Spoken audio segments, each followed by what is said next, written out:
Renatos, tudo bem? Espero que sim.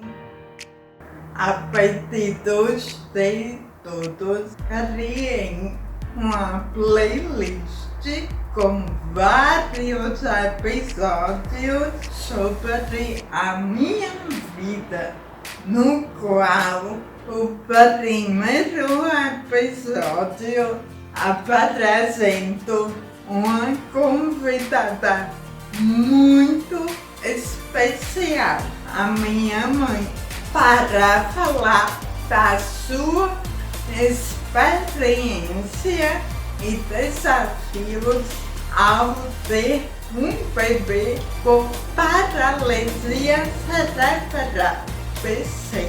Antes que eu me esqueça, aqueles que não são inscritos, se inscrevam, dê aquele like, compartilhem, viralizem esse vídeo, pois haverá muitas novidades. Podem esperar, viu?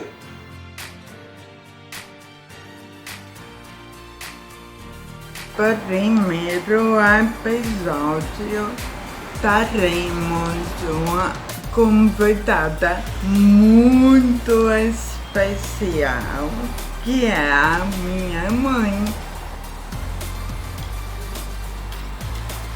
Olá! E sejam bem-vindos todos do canal da minha filha. Eu estou aqui muito feliz porque nunca tive essa oportunidade de falar sobre a vida dela. Então, a vida de minha filha começou quando eu tive minha primeira filha, e ela, com 7 anos de idade, eu não tinha condições de ter filho, porque eu tinha o útero emborcado. Então, pelo desejo de minha filha ter uma irmãzinha, eu comecei a pensar na possibilidade. E o que acontece? Eu simplesmente comecei a fazer um tratamento rigoroso para que pudesse conceber um segundo filho, né? Esperando que fosse uma filha. Então, entre esses tratamentos que fiz muito rigoroso, eu tive 2 abortos, perdi 2 filhos. Um eu sei que era uma menina, porque foi com 5 meses e a gente sabia o sexo. O segundo não, que não foi com 2 meses, não tinha como saber.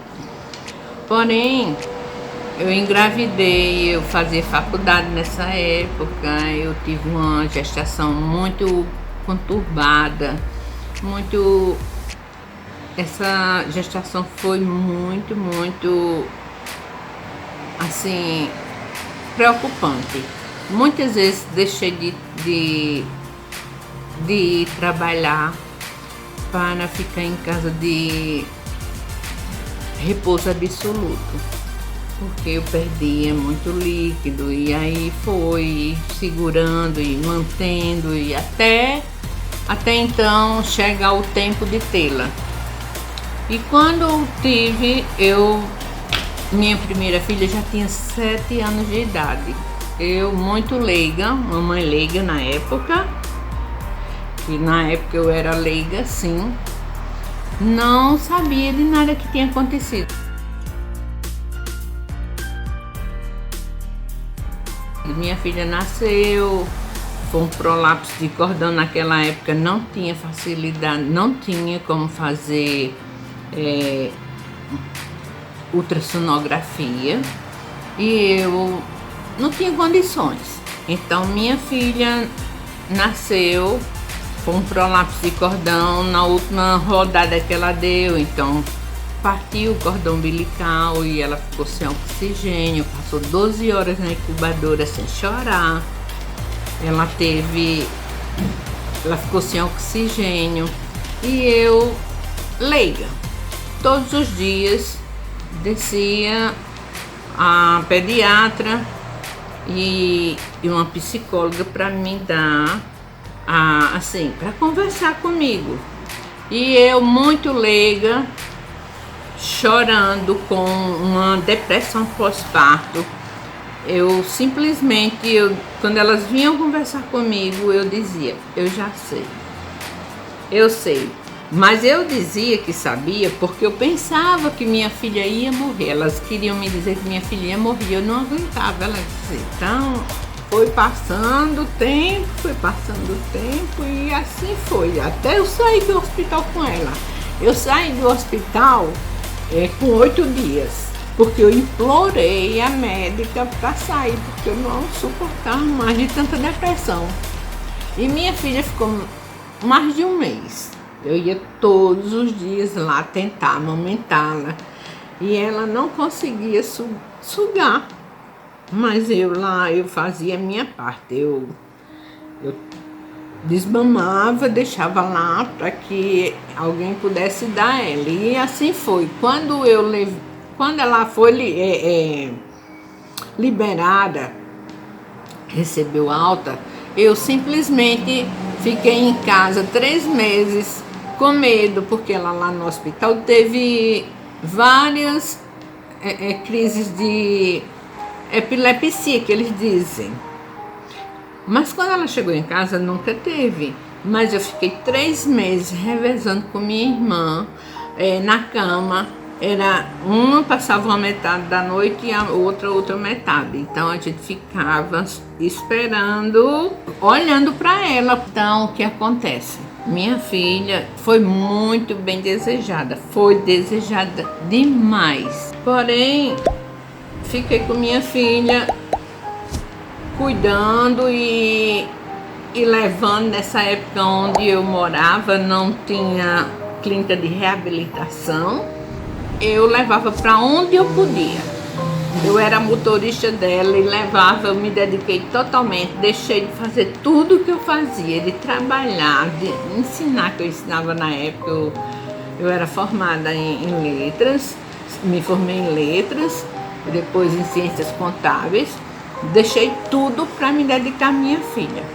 E bati os 4 cantos do mundo para tentar ver o que era realmente a verdade, o que eu deveria fazer.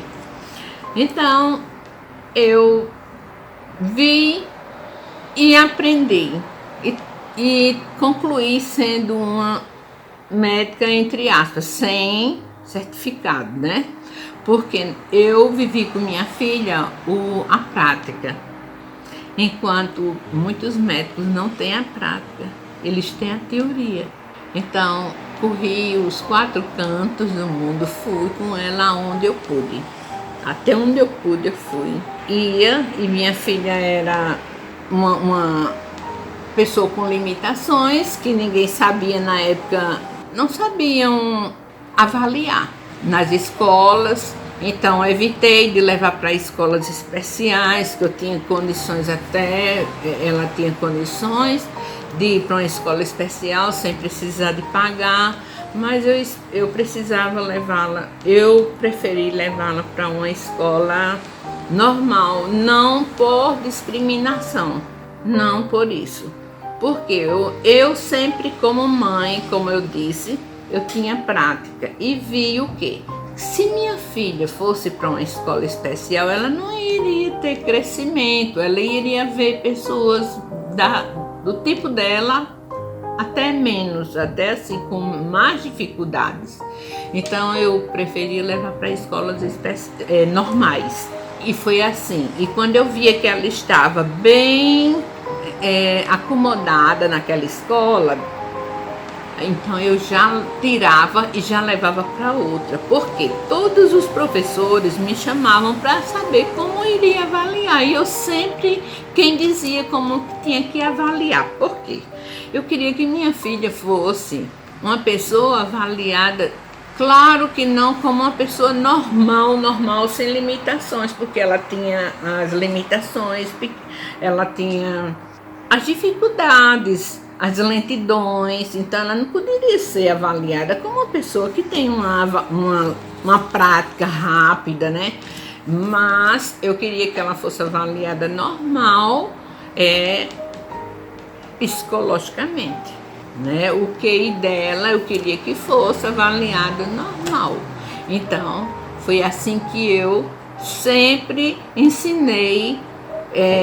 Eu dava as dicas para as professoras, não era bem ensinar, mas eu dava as dicas como eu queria que ela fosse avaliada. E assim foi a vida inteira. E hoje minha filha é um orgulho para mim. Ela é um orgulho porque ela foi, até mesmo nas terapias onde eu levava, que era cada coisa num lugar diferente, onde dissesse que tinha, eu levava minha filha e lá eu ficava esperando. Até nas escolas eu ficava esperando que ela terminasse sem ela saber. Então eu esperava, porque qualquer coisa que acontecesse eu estaria ali presente, mas sem ela saber, para que eu não deixasse ela insegura. Eu sempre tive esse cuidado. Então eu me considero assim, uma doutora nesse sentido, de sempre pensei muito, sempre levei para esse lado, né? Tentava fazer o que eu mais precisava, o que mais ela precisava, eu tentei fazer de várias formas. Então, assim, ela cresceu e hoje é a pessoa que é. E eu louvo a Deus pela filha que eu tenho, super inteligente, formada em psicologia, pós-graduada em neurociência, começou a fazer mestrado em neuroengenharia, já escreveu vários livros e é uma palestrante de ponta. Só que pelo fato dela ter essa limitação, não tem a mesma oportunidade que todos têm, que todos normais, entre aspas. Então, daqui para frente terei outras coisas mais para dizer, porque como ela disse que eu sou lombarde, eu nunca apareço, mas é porque eu sempre trabalhei muito para dar o melhor aos meus filhos e sempre fui do meu cantinho, mas estou hoje me abrindo, dizendo a verdadeira história. E aqui é só um comecinho, tá? E depois falarei mais. Com certeza. Muito obrigada a todos que estão me escutando, me assistindo. Obrigada por tudo.